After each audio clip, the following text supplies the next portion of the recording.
You guys, Erin here. I am back with another moon update for you. What I'm going to be talking about today is this super intense and sexy full moon we've got coming up here on Monday, May 12th. The full moon peaks at 9:55 a.m. Pacific time, and this takes place in the sign of Scorpio, hence the intenseness and the sexiness of this full moon. 22 degrees Scorpio. So what I'm going to do in this recording, first of all, is I'm going to break down the sign of Scorpio for you because as many of you know, this is the peak of a growth cycle that began approximately 6 months ago when we had the new moon in the sign of Scorpio. We've all been experiencing this opportunity for growth. It's related to the sign of Scorpio, and this is a time to be honoring that growth. But it's also a time as soon as that moon begins to wane. And just so you understand what I'm saying by this, it's like if the moon peaks at 9:55 a.m. Pacific time on May 12th, then by 9:56 a.m., the moon is starting to wane. The moon is starting to get smaller. That's if we set the intentions to let go of any of this scorpionic influence that's not serving us, it's staying in the natural flow of things. And I do feel like I'm going to be able to give you guys some pretty good examples to work with here. Okay, another thing that full moons can do is they can shine light on something in our life that we hadn't realized before. And often it has that, whether it's a situation or something within yourself, your own psychology, or a friend, or whatever it is, something in your life. A lot of times this will have to do with the influence of that particular zodiac sign. Doesn't necessarily mean on the night of the full moon, boom, something you totally realize. It could be a week before the full moon. It could be within a week after the full moon. It's just that like window of time. And it's interesting because this is something, of course, I have read in many astrology books, but then I've just been paying closer attention to it over the last year or so, and went, holy smokes, this actually, not that it's happened every single full moon, but it really has, especially if it's hitting something in my natal chart, if it's triggering something in my natal chart. I've had some really strong experiences with that. So yes, we'll break down the sign of Scorpio for you in really good detail so you know what you're working with here. And then I'm also going to be pulling up the chart and showing you some other very prominent astrological forces we're receiving at the time of this full moon. Some really strong aspects coming through here. Part of the reason, I say the sexiness of the sign of Scorpio. Sign of Scorpio is very strongly associated with sexual energy. Okay, but there's also a very particular connection going on between Venus and Mars and fire signs with this full moon. So that's also kind of like extra sexy. And then this is the last Taurus season that we will have Uranus in Taurus for something like 76 years. I looked it up earlier. It's like the year 2102 or something like that. Don't quote me on that. But this will, for a very long time, this is the last Taurus season that we will have with Uranus in the sign of Taurus. And Uranus is pretty tightly conjunct. It's an approaching conjunction between the sun and Uranus for this full moon. So that's something I also want to point out. And then I'm also going to be talking about certain parts of the body that are ruled by the sign of Scorpio. Scorpio rules some very important parts of the body. And these parts of our body become sensitized. Okay, anytime anything up in the sky transits through the sign of Scorpio. Moon transits through the sign of Scorpio every single month. Moon transits through every single zodiac sign every single month. Okay, and when she does, these parts of our body become sensitized. Some people will totally notice it, and some people will not notice anything at all. Depends, again, how it's hitting your own natal chart. Regardless, it's still a good idea to be paying a little extra attention to these parts of our body. So I will be mentioning some potential remedies to help support us, our bodies, through this kind of transit. And as usual, I will mention some gemstones that resonate well with the sign of Scorpio. I always leave a full extensive list of stones that resonate well with the sign the moon is transiting through in the description below. As many of you know, what I've been doing for 9 years now, every single full moon, I pull out my journal. I write down the growth that I'm grateful for that's related to that sign. I write down what I want to let go of that's related to that sign. If you're somewhat familiar with your natal chart, it's a massive benefit to be able to see which house in your natal chart. You can see the theme of your life that this is coming through. So of course, I apply that into my journal entry as well.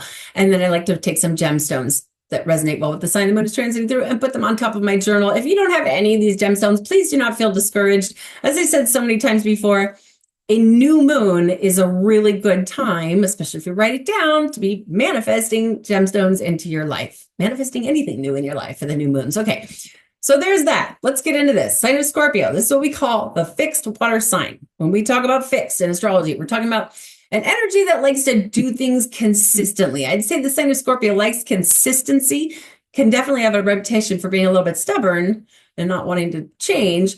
But at the same time, the benefits to it, it's like, and that's just something else to take into consideration when it's, we're more manifesting something with the moon in a fixed sign. What we're manifesting will tend to stay fixed. Okay. Hopefully you understand what I mean by that. Now, in the element of water, water in astrology is very strongly associated with emotions and feelings. Okay. Like the sign of Cancer, Scorpio, and Pisces. This is the water signs. Cancer and Pisces are both kind of a little bit more like, oh, I'm sensitive. Sign of Scorpio is sensitive in a different way. Sign of Scorpio just feels things so intensely, like to the core. Okay, it's most commonly represented by the scorpion. There are other representations, but to simplify this and give you guys the idea of what the scorpionic energy is, we'll stick with the scorpion. The scorpion that has a lethal pinch. You will notice a lot of Scorpio people will have this lethal pinch, especially if you just kind of push them a little too far, that sort of thing. It's a very fierce energy. Certainly not all Scorpios like that, but a lot of them can be. Okay, now it's ruled traditionally by Mars. In modern astrology, it's ruled by Pluto. In my opinion, it's ruled by both. It's like a lot of modern astrologers kind of took Mars out of the rulership for the sign of Scorpio. But when you get familiar with the mathematics of the zodiac, you can clearly see why Mars is one of Scorpio's rulers.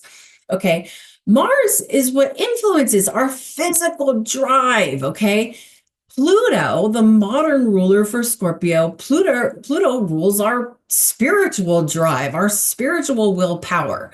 Okay, Pluto influences a death and rebirth process. The sign of Scorpio is very much the sign of death and rebirth. When the sun is going through the sign of Scorpio, like Scorpio season, that's when the veil between worlds is thinnest. Okay, that's when things, at least for most of us in the world, that's when, things, trees, plants, or whatever, things are dying, they're decomposing, going into the soil to create the death and rebirth process. That is what Pluto influences. Okay, that's in part why Scorpio is very much about transformation and death and rebirth. Okay, now, sign of Scorpio is the motto, like the traditional, at least from my understanding, please, if you know anything further about this, I'd love to hear about it. But from what I can find, the traditional motto for the sign of Scorpio is I transform. Again, Pluto, being ruled by Pluto. But in modern, I've heard it as I desire. Both of these make perfect sense to me.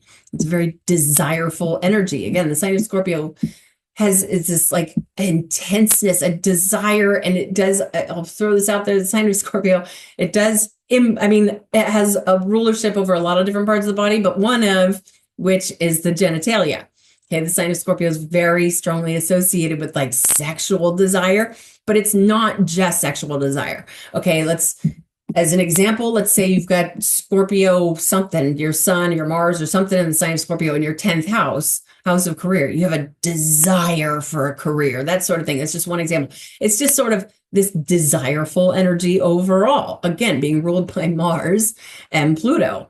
Okay, so how do you want to grow in these ways? Let's get a little more detailed here. The sign of Scorpio, I've seen it come through in so many different ways. It's like for Scorpio, for the most part, I either see like a super chill, like almost mysteriously chill Scorpio person. When I say Scorpio person, it could be Scorpio sun, Scorpio moon, Scorpio rising, Scorpio Mars, Scorpio Mercury, even a little bit of Venus and Scorpio. Like almost like they're very mysterious and super chill. But again, until you kind of push them a little too far, then that lethal pinch can come out. Or these are the people that will just lash out. And I'll tell you what, my mother was a double Scorpio. She was a sun and moon in Scorpio. And she was tiny. She was this tiny little thing. But she was fierce, man. She was very, very fierce. A wonderful mother. She was the best mother I could ever possibly ask for. But she was fierce. And this is something that's also very interesting. She was an emergency room nurse for 30 years and she loved it. Okay, she loved the, the trauma that would go on, that sort of thing. Did really well in that kind of setting where statistically speaking here, in fact, I know another nurse who is, I think she's a double Scorpio, so it's like maybe, I don't know, I can't remember. I know she's a Scorpio and got something else in Scorpio, who's been a nurse for a very long time. Statistically speaking, in like workers in the hospital, where there's a nurse or a doctor, a surgeon, whatever it is, Scorpios, it tends to be a very high statistic for people who are working those kinds of positions. Virgos as well, but Scorpios can handle the intense energy going on, say like somebody who has to go to a scene, it drives an ambulance, that sort of thing. They can handle the intenseness of those kinds of situations. They can handle blood, that sort of thing. But I've also seen every once in a while, you'll see a Scorpio where it's something is, in fact, I've got a client that I'm thinking of right now who's got a Scorpio stellium, meaning there's a bunch of planets in the sign of Scorpio. But this individual's sun in Scorpio is very close to Saturn, which he's quite reserved, but you can still see the intenseness behind that scorpionic energy. Throw this out there. After this whole silly thing that happened with Katy Perry, I had to go look up her natal chart, of course. And she's got, holy smokes, I can't remember off the top of my head, but I know it's like her sun, her rising, might even be her moon, I think her Mercury, a ton of Scorpio energy. It was all coming through her first house, which I can see that. She's very, like incredible sex appeal, that sort of thing, and very mysterious. I kind of thought I'd see some Gemini in there because I've also seen some quirkiness come from her, but regardless, that's very scorpionic. Does this mean that every single Scorpio out there is going to have this crazy sex drive and desire everything and be super intense? No, because there's so much. In fact, one of my very best friends is a Scorpio, and he's so chill. Like he's but he also, this is another thing about the sign of Scorpio. Scorpio people can tend to be really good at research. That's my Scorpio friend. People who like to study things like occult studies or psychology, or even, again, like studying things that are intense, like surgeries, studying even things like the Bible or the Quran or something like that. Very intense researchers. Okay, so how have you grown in these ways? And is there anything you want to let go of that's related to the sign of Scorpio? Let me get into this. Sign of Scorpio. And I kid you not, it's honestly devastating, because I don't know if it's just because of what I do for work, but it just seems like a vast portion of the population has experienced some kind of sexual trauma. Okay. Of course, especially women, but I have several male clients as well who've been through some really, really harsh stuff. And that, for some people, especially the fixed signs, it's hard for them to fully let that go and to fully heal from that. Okay, if you are somebody who's experienced some sort of, sexual trauma in your life, this is an incredible time, especially if you're really working with your intention to let that stuff go. Sign of Scorpio is another, I'm throwing things out here early, but the sign of Scorpio rules the excretory system, even rules the colon. It's about flushing things out to make room for a more powerful new beginning. Okay. And another thing too is maybe it's the exact opposite. Maybe you've been super, shy and reserved, and maybe you've been working on, growth with your sexual energy and that sort of thing.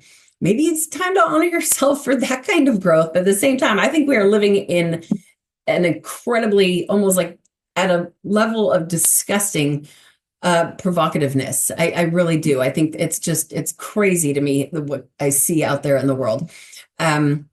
Anyway, so if that's something that's going on for you, maybe there's, too much sexual energy constantly going through your mind, might want to let some of that go. Okay. And also it's, there's so many ways that you can work with this, and it's going to be unique for each and every one of us. And again, if you're somewhat familiar with your natal chart, you might want to apply it to that area of your life and take that into consideration, the house that the sign of Scorpio comes through in your own natal chart. Okay, so hopefully you guys get the gist here. Let me go ahead and pull up the chart in case you're new here. I work with something called geocentric Western astrology. So with that said, what we're looking at here is basically a snapshot of what we call the tropical zodiac at the time of this full moon. Okay, in case you're super new here, these right here are the symbols for the planets and the celestial bodies. Like there's Mercury, there's the Sun, there's Uranus, there's Jupiter, here's Mars. When we go in the wheel just a little ways, these things are the zodiac signs that all those planets and celestial bodies will be being through onto Earth at the time of this full moon. Okay, so let's start here. This right here is the moon. This right here is the glyph for the sign of Scorpio. Again, it's coming through 22 degrees Scorpio. So the moon in and of herself is what influences our emotions and our moods and our level of receptivity and our intuition, okay? And so in the sign of Scorpio, it's super intense if this is hitting something in your chart. When I say hitting something in your chart, this could be almost infinite different things that could come through. It could be, maybe you've got something near 22 degrees Scorpio in your chart. And depending on what it is, if it's Saturn, it's going to be different than if it was Mercury. If it's, Jupiter, it's going to be different than it is if it's your sun, whatever it is. And it would be, say, between like 20, you could even go down to like 18 or 19 degrees Scorpio, all the way up to like 25, 26 degrees Scorpio. But it could also be that you've got something opposite that and around 22 degrees Taurus, or maybe squaring that near again between say 19 to 25 degrees Leo or Aquarius, or maybe it's trining it in the sign of Pisces or Cancer. There's so many different ways. When I say hitting something in your chart, that's what I'm referring to. And if you're super new to this, I totally get it if that goes way over your head. Just gather what you can from this. Okay. Regardless, for everybody, even if it's not hitting anything in your chart, this is a very intense energy coming through here. Some people will feel it more than others. Okay, now, the moon she's in her fall in the sign of Scorpio, because over here, the opposite Scorpio is Taurus. Taurus, that's the moon's favorite sign to be in. That's where moon exalts, because it's like the sign of Taurus is calm and patient. Moon in Taurus is more about calm and patient emotions. This is a super generalization here. Moon in Scorpio, again, it's very intense energy that comes through here. But again, it could also be super, super sexy, okay? Now, straight across the chart here, we see the sun at 22 degrees Taurus. Anytime we have a full moon, it means the sun and the moon are exactly opposite each other. That's in part why full moons are so powerful, okay? They're the two brightest lights in the sky, opposing each other. Now, happy solar return season to all of you Tauruses out there. I so love this time of year. I really do. I was just outside. I'm noticing all the grass is green and all these flowers are coming up. There's poppies everywhere. There's flowers on trees. It's just beautiful. Love Taurus season so much. Now, this right here is Uranus, which, okay, this is May 12th we're looking at here. On May 17th, the moon is going to be exactly conjunct with Uranus. I'm not saying anything major is going to happen on May 17th. In fact, I think if anything does, it would actually happen beforehand. Approaching conjunctions, usually it's like the energy is building up, getting powerful. Okay, now, Uranus is, if you could picture a dude that's just a rebel fighting for freedom. He's reckless. He's radical. And has a power to like throw lightning bolts or something electrical. That's Uranus. Uranus is very spasmodic and reckless and radical and revolutionary. Uranus is out with the old. I want a new way. Okay. That's what Uranus influences. And it's been going through the sign of Taurus since 2018. The sign of Taurus is very much the sign of money. Okay. Just think about what we've seen go on here regarding how we can exchange money. All of these things. I mean, PayPal was before 2018, but all of the Apple Pay, Zelle, all these, there's so many, I can't even remember them all. Venmo, all those things. That's Uranus bringing these like revolutionary changes to the way we're handling our finances. And not only that, but I'm also seeing more and more and more people. And I know some of you are watching this right now that are figuring out ways, like revolutionary ways and loopholes to find financial freedom. Okay, that is so Uranus going through the sign of Taurus. And if I'm going to get really specific here, what Uranus is going to do is it's going to move forward later on this year. I think it's in July, move into the sign of Gemini, but then retrogrades back into the sign of Taurus briefly. And then finally, 2026, Uranus will be out of the sign of Taurus. Uranus is in his fall in the sign of Taurus because Taurus doesn't like things to be revolutionary and electrical and spazzy. Taurus likes things calm and patient. Uranus is zapping the heck out of this energy. I know I can't even explain to you. It's like literally, I would even say something like 40% of like new clients over the past 5 years or so have been Tauruses and saying, what the heck is going on in my life? And it's because Uranus has been zapping all of them. And this will be the last time that we will have the sun conjunct Uranus in the sign of Taurus for something like 76 years. I think this is something to be celebrated. Another thing, the sign of Taurus has a very big influence on food, okay? Agriculture, our crops. Think about all the wild things that we've been seeing going on there. Obviously some good, obviously some not so good. You know, it's like literally everything is genetically modified. Even if it's like, it says non-GMO, you know, it's still been somehow genetically modified. That is not the heirloom seed that thing grew from. But of course we do the best we can and do the, you know, organic and that sort of thing. But there's another thing I'm seeing is more and more and more people, because it's like, basically you can think of this as Uranus is finishing up in the sign of Taurus. Okay. And when things are finishing up in a zodiac sign, especially power players like Uranus, they tend to be a little extra strong. Okay. So more and more and more people are starting to realize, like, literally almost every food in a regular grocery store is not good. It's like heavily processed seed oils, you know, weird things being mixed in with our food. And more people are starting to realize this. You know, the whole thing with the red dye and again, like seed oils, that sort of thing. People are fighting against that. That is very Uranus energy. Okay, so there's that. And I'm not suggesting anything major is going to happen because the sun is going to go conjunct Uranus, but I think it's very exciting. I do think over this next year, I'd say now between, say like the next 8-9 months, I think we're going to see even more revolutionary changes involving finances, whether if it's collective finances or individual, and also food. Okay, so there's that.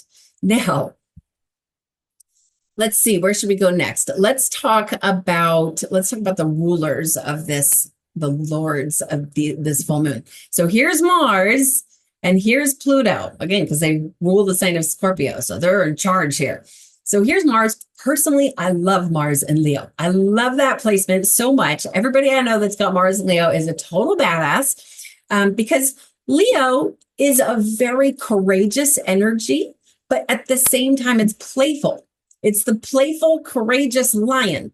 And Mars, if you look at Mars's, the symbol for Mars here, the circle with the arrow sticking out of it, that's Mars wanting to go penetrate. Okay, Mars is fierce. Mars is ready to go. So when Mars is going through the sign of Leo, I feel like it's a really good energy. It's kind of a badass energy, kind of a sexy energy. And the reason I'm saying that is I'm going to talk about this in a minute here, but there's a beautiful trine going up to Venus from Mars. But regardless, Mars and Leo is a great placement. I mean, it's not exalted or anything, but it's just one of my favorite places for Mars. Now, but if you've got anything near 11 degrees Leo, say something very prominent, say it's your Mercury. If you've got your Mercury near 11 degrees Leo, you might be dealing with some mental frustrations, that sort of thing, because Mars and Leo can be aggressive. Okay, now over here we have Pluto. That opposition is finally fading. If you know what I'm talking about, great. If you don't worry about it. But that opposition between Pluto and Mars was very, very intense, especially for people who had something near 3 degrees Taurus or Leo. Aquarius or Leo. It was a very intense opposition, but now that opposition is fading. But here's Pluto, again, the ruler of the underworld, okay? Pluto is the influencer of extremely deep, powerful transformation. Pluto rules things like the psyche, okay?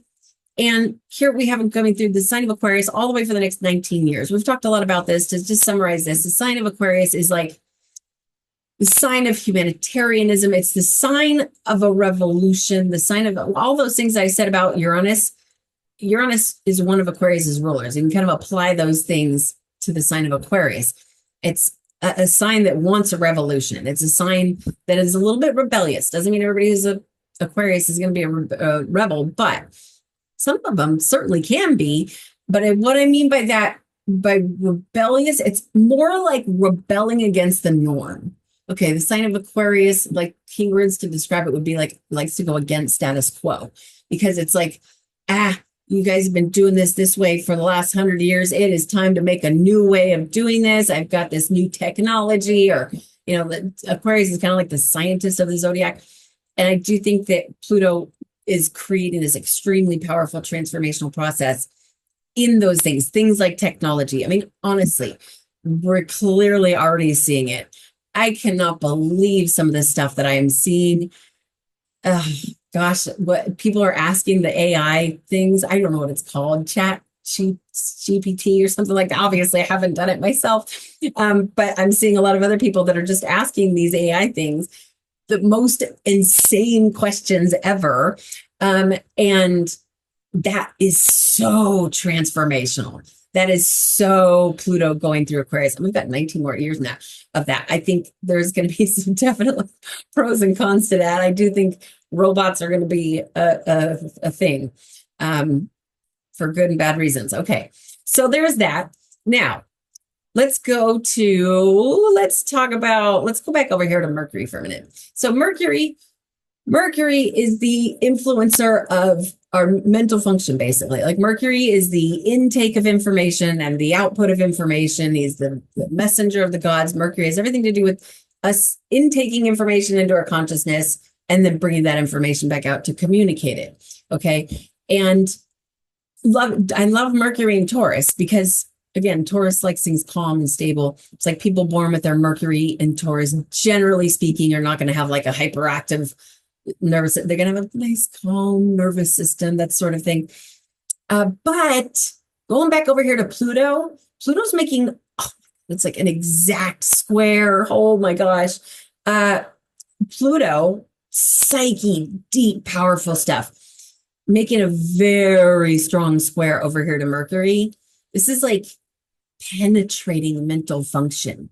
If you have anything in your chart near 3 degrees Taurus or 3 degrees Aquarius, that you very well, there's something, again, that could even also be something where it makes you want to go research stuff or something like that. But it could also just be very super intense thoughts.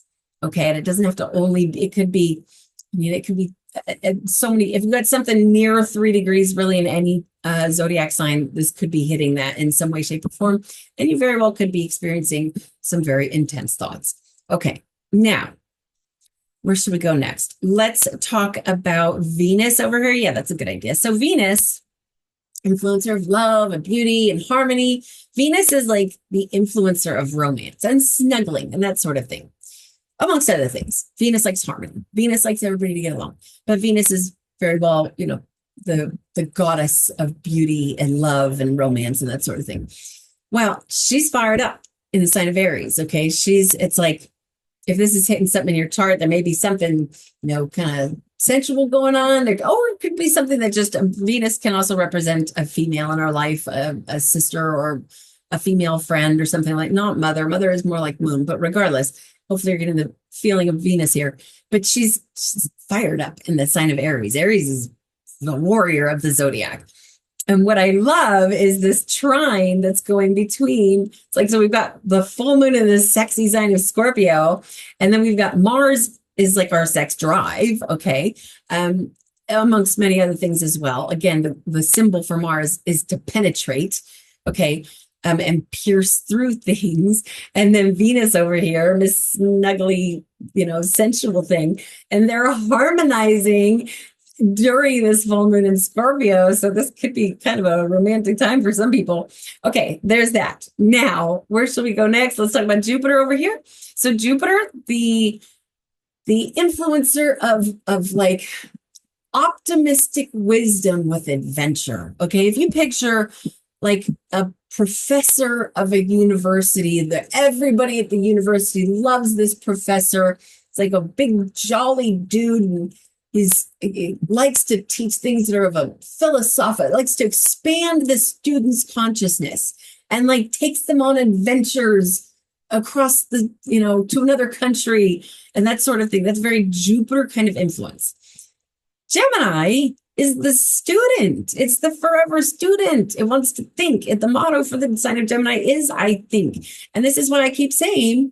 It's like, this is such a good time. Jupiter's going through Gemini until, what is it, June 9th, I think it is, of this year. And so between now and then, especially, again, if this is hitting something in your natal chart, this is a really good time to be studying things of that nature, especially with a full moon in the sign of Scorpio. Studying things that are, say, of a religious nature, faith-based, philosophy, metaphysics. This could, anything that is above and beyond your just average public school book curriculum, okay? So there's that. Now, let me jump back up here to the sign of Aries for a minute here and to point out, so Neptune just recently moved into the sign of Aries. Neptune's going to be in the sign of Aries, I think, until it's either October or something like that, somewhere near, it's the end of the year that Neptune will retrograde back into the sign of Pisces one more time. And then finally next year, 2026, Neptune will be in the sign of Aries for the next 14 years. But going back to this. So again, Aries is fired up. Aries is the warrior of the zodiac, okay?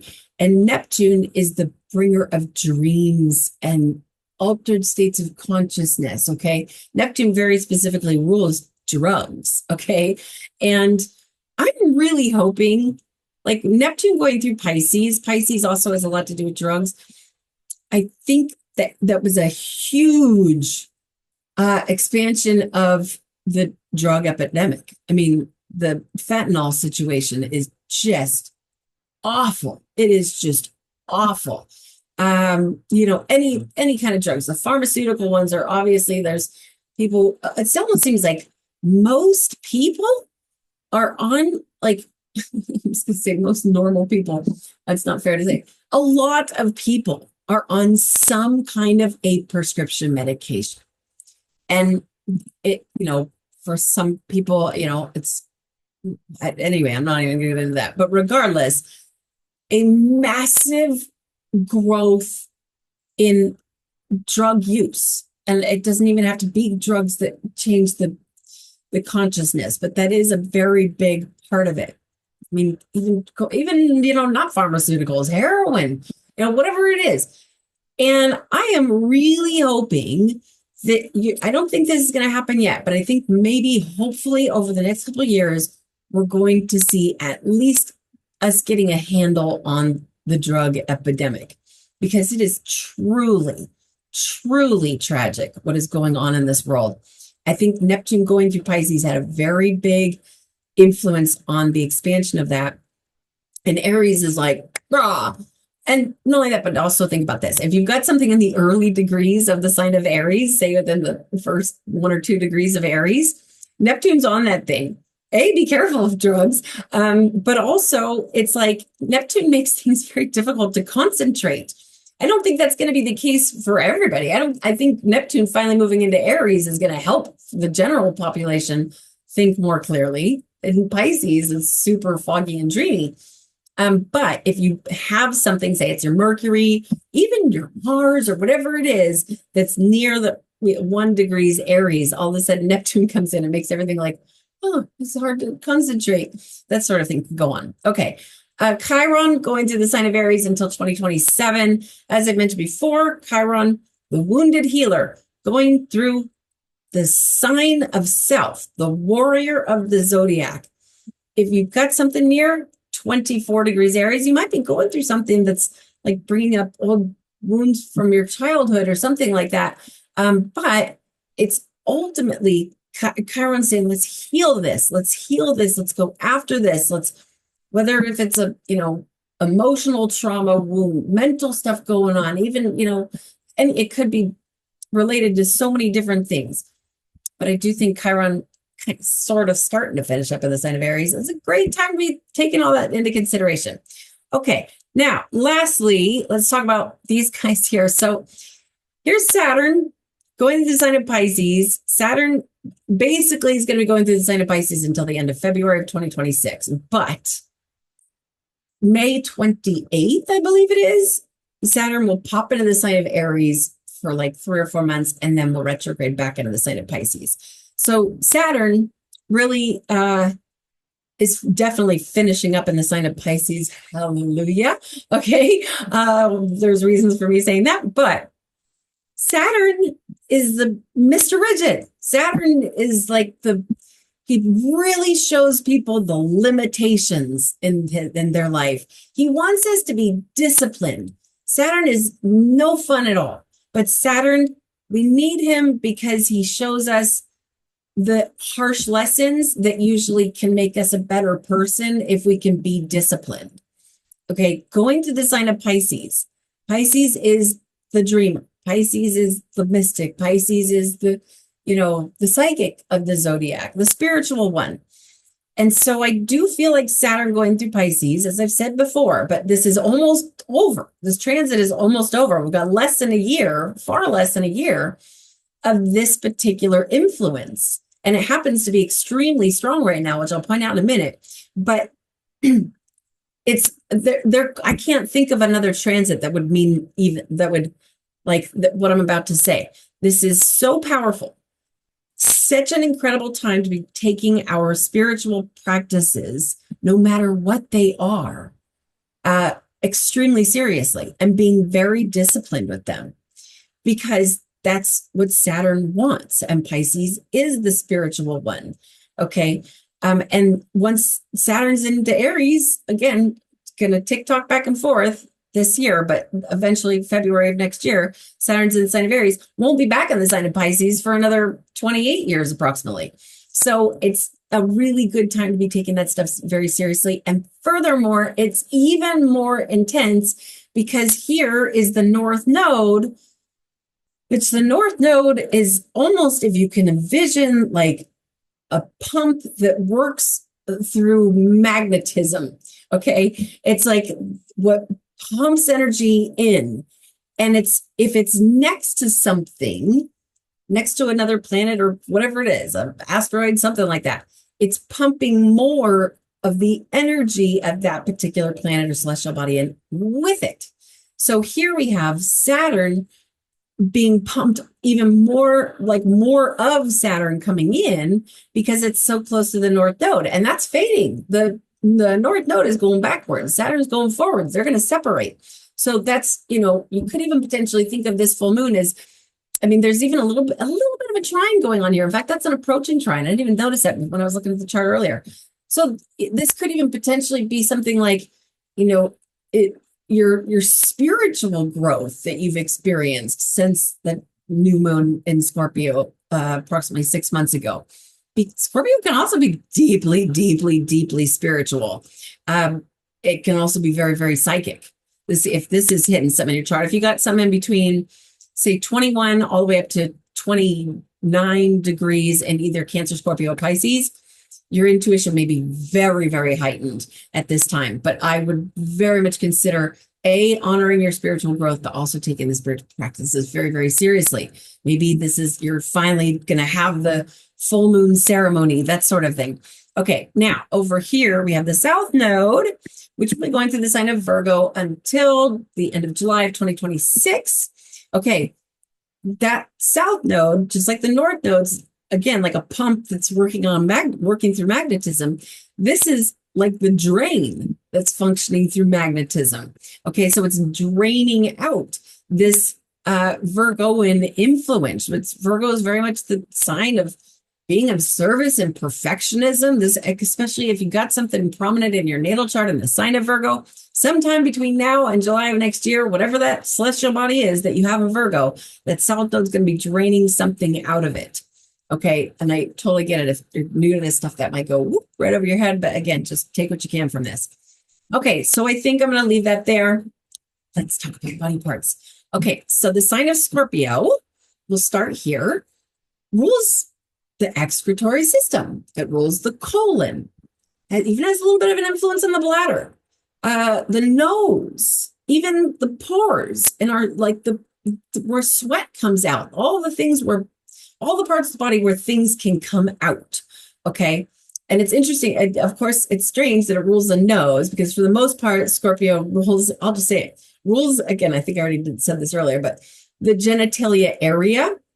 And so people might be thinking, well, why does Scorpio rule the nose too, though? And it's because, again, Scorpio has a very big influence on the colon. The colon and the nose are very, very connected.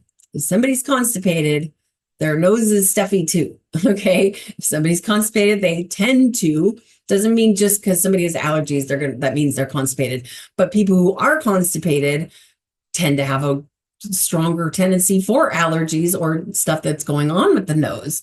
Okay, so those are parts of the body that become sensitized in some way, shape, or form. And yes, of course, some people out there going, oh my God, genitals are going to be sensitized. Some people could totally feel it. Some people might not feel it anything. But that's something to take into consideration. Now, I don't necessarily have any remedies to help support your genitals. And I'm sure, I mean, because everybody obviously would be a unique situation for everybody. Plenty of people out there have problems with their genitalia. And there's no one particular supplement that's here. This will support all genital problems. So that's something that would take a lot more technical work. But the sign of Scorpio, again, rules the colon. When we have a full moon in the sign of Scorpio, okay, I'm not a doctor and this is not medical advice, but this is just hypothetical stuff here, okay? If somebody's already constipated, first of all, what can happen? And in my opinion, I think, honestly, like probably most of unless you're eating very consciously and taking, good, healthy food in and everybody's got their own little special ways to take care of their body. But, if you're eating fast food, especially on a regular basis and whatever, more than likely you're constipated. I think probably most of the United States is constipated and doesn't even realize it, because they might be going to the bathroom every morning, but there's still, and I know I sound like a crazy person here, at least to some people get it. But it's the truth. I mean, there's way too much evidence to show. I mean, you could go, there's scans where you can see that people can have poop backed up all the way up here, like all the way up here. And what happens is that there's parasites in there that can break through, okay, get into the bloodstream. Then you've got a systemic problem. Things like systemic candida, or whatever it is, okay, parasites. And on that note, because I also know there's some people who are going to say, let's talk about parasites. All right, when we have a full moon, it is said that parasites are more active. I've never seen any scientific evidence to back that up, but maybe there is some, I just haven't seen it. But it does make sense. It totally makes sense. And especially with a full moon in the sign of Scorpio, because it's this very intense energy and also the rules the colon. Okay, now, with parasites, I think more and more people are starting to realize that everybody has parasites. I don't care how many parasite cleanses you've done. I don't care if you're the healthiest person in the world. You still have parasites. We all have parasites. And some people more and more people today, which is the stuff I've been talking about since 2013, that we have to flush the parasites out to make room for a more powerful new beginning. That's a transformational process of the sign of Scorpio, and things are going out through the excretory system. I also understand the argument that some people are saying, well, the parasites are actually there to protect us. They're wrapping themselves around the toxicity, the heavy metals or whatever it is, are protecting us from that stuff, which I can understand is a very valid point. But I will say again, I'm not a doctor. This is, again, I have to keep myself safe here. This is hypothetical here. In my opinion, that there's some good parasites and there's some really bad parasites. Okay. I obviously like tapeworm, like that's not a good thing. But there's, parasites that you couldn't see with your bare eyes, you'd have to have a microscope. There's all kinds of different kinds of parasites. And from my experience, and I do have quite a bit of experience with this, a lot of people have major brain fog from it. And yes, there's other things that can create brain fog, hormones, whatever. But parasites can also mess with hormones. They can increase cortisol, like all kinds of crazy things these parasites can do. And it's not like, oh, I could go off on a full tangent on parasites. Regardless, going back to my initial, where I'm going with this, is that yeah, there might be some parasites in our bodies that are trying to protect us against things like heavy metals, but I think there's also very bad parasites. And this is a great time to be flushing that out, okay? Because this is a time, potentially, there are things that could absolutely modify this in somebody's own personal natal chart. But as a generalization here, when it's a full moon, or even any time the moon's transiting to the sign of Scorpio, especially when it's a waning moon going to the sign of Scorpio, it's time like flushing things out of the colon, okay? Or anywhere in the body, just flushing things out, period. And also where I'm going to go with this is what I'm about to show you could be very, very beneficial for this. Let's start here. So you guys, if you've been watching my videos for any length of time, you've seen me pull this up before, because this is my favorite supplement. It's called RUG, R-U-G, stands for Remove Unwanted Guests. And the reason why it's my favorite is because it's got all the right combination of herbs. It's called woodworm. It's got clove. It's got, oh boy, what's the other one that fights parasites? I can't remember it. And black walnut hull. But it's also got enzymes in it, like the combination of stuff. It's even got chance of piedra in it. And they're super high quality, like very, very, it's like you might be able to buy. Anyway, this is my favorite thing. I will leave a link where you can get this stuff in the description below if you're curious about it. When I take RUG regularly, I think clearer, like everything in my body works better. And this would be a very good time it's a parasite cleanse is what it is. Intestinal cleanse. Okay, now, next thing I'm talking about is this right here is OxyPowder. I think I've shown this before and maybe other Scorpio videos. OxyPowder is a really good colon flush. It's a powerful thing. Again, going back to somebody who's constipated, you might want to give OxyPowder a whirl. It's very different. I know there's something called OxyPowder that people wash their clothes with. This is not that at all. This is something very different. But it can be really good, especially if you're constipated. However, if you're somebody who doesn't feel constipated at all, you might want to be really, really careful when you're taking stuff like this, especially say if you got to go to work, that sort of thing. But that's what I will be indulging in for this full moon. I'm trying to debate whether or not I should show you guys this. I'm just going to pull this out as well. This right here, there's actually two different kinds. This right here is called Wolf Carbon Detox C60 Super Concentrate. And some people know what C60 is. It's basically a lot of people have heard of activated charcoal. Activated charcoal is going to pull toxins out of the gut, basically. Okay, this is like the molecule from that. So detoxes similarly to activated charcoal, but on a cellular level. Okay, and these are also this is just C60, Wolf Carbon Detox. This one is way, way stronger. I'll leave links for all this stuff if you're curious about this stuff. I think if it's your first time ever taking anything like this is probably the better one to take. Sorry, the camera's not really picking it up. But these are all the things that I'm going to be indulging in, just doing like a full on flush cleanse in the days surrounding this full moon. Okay, so there's that. I think I covered everything I wanted to there. Sorry for the intenseness. Scorpio can also have a little bit of an influence on the blood because, again, it's like the toxins from the colon, like leaking through the colon and getting into the bloodstream. Beets, like red raw beets, can be great for cleansing the blood, or even just beet powder. You can even, if you don't like the taste of beets at all, you can just get beet powder in like capsules. Make sure you're getting a good quality brand though, because there's a lot of garbage out there. Okay, because the supplement world is so freaking huge right now. And there's a lot of people that are just, that's why I put a lot of emphasis on this stuff. So I want to show you guys the good quality stuff, because I don't like to see people wasting their money, spending, $35 on a bottle of garbage supplements. That's why I always like to show you guys the good stuff. Okay, now, gemstones. The dedicated zodiacal birthstone for the sign of Scorpio is Topaz. Topaz is a very, very beautiful and powerful stone. Unfortunately, I don't have one, and it breaks my heart every time I think about it because my mom gave me a topaz necklace when I was like 16 or something like that. And I don't know what happened to it. I don't know where it went. It was sometime in like around 20 years old. All of a sudden I couldn't find it, and it breaks my freaking heart. Topazes are not necessarily the most affordable stone, but they're gorgeous and they're powerful, and could be great to support transformation. Obviously, not everybody's got topazes laying around, but if you do, I want to consider working with it for this full moon.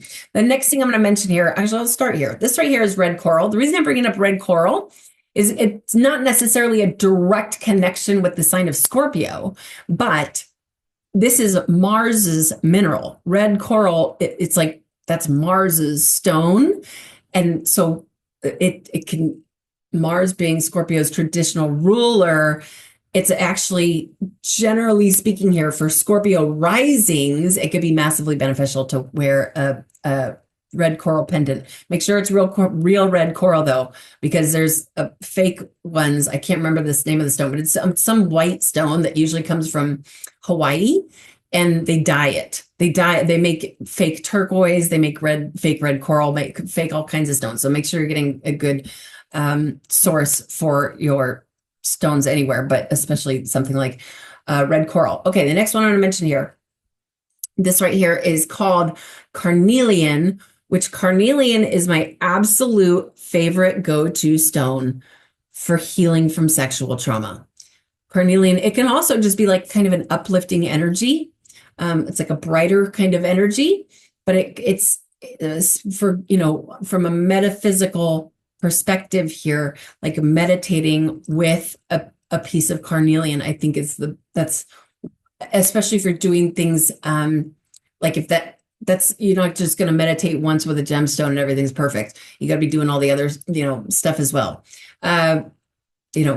Work on yourself, that sort of thing. Okay, the next one I'm going to mention here, this right here is Shungite, which Shungite is a very powerful protector. I know a lot of people use it to keep themselves safe from dangerous radiation that we're getting from our devices, our computers, our routers, all that stuff, which I saw something where this guy basically proved that it doesn't necessarily absorb the dangerous, radiation, the electromagnetic stuff, that doesn't necessarily absorb it, but it rather blocks it, which Shungite can be really, really good for that. Shungite, really any of the black stones can really resonate well with the sign of Scorpio. Most of the information I get this from, kind of get it from all over the place. Like the Mars thing I learned from an actual medical astrology program, Academy for Astrological Medicine, but the Encyclopedia of Crystals by Judy Hall is a really great book that breaks down like which stones like resonate with each zodiac sign and why. Okay. And the darker, if you just think about the dark sign of Scorpio, the darkness of it, the mysteriousness of it, that's very like dark stone kind of energy. This right here, again, this is black tourmaline, and this right here is Shungite. They're both very protective stones and can also be massively beneficial, helping through a transformational process. Again, I always keep protective stones around my devices, keep myself safe from this stuff. Okay, last one I'm going to mention here. I'm mentioning more than usual. I don't know why, but this right here is Malachite, which Malachite is resonates with a lot of zodiac signs. But the reason I kind of wanted to bring this one up is because it's not necessarily, say somebody's like, oh, I don't really have any sexual trauma and whatever. This one's a little bit more of a protector in a lighter sense. It's got a lot of copper in it. Copper is Venus's metal. Okay. Copper is protective. It's loving. Okay. People are making their copper wire, all sorts of wild things with copper wire. Electroculture is what I was thinking of. Help their gardens grow. But yes, this has a lot of copper in it, so it's protective, but in like a gentle kind of loving way. But it's also can be really great for mental function and resonates beautifully with the sign of Scorpio. Okay, so there's all that. I think I will leave that there. If you would like to schedule your own natal chart analysis, we can go through your natal chart, give you a better understanding of yourself. We can go through your transits, your progressions, whatever you want to focus on for your reading. I'm here for you for that reason. You can schedule through my website, erinwageastrology.com. I do hope to hear from some of you. And until next time, namaste to all of you.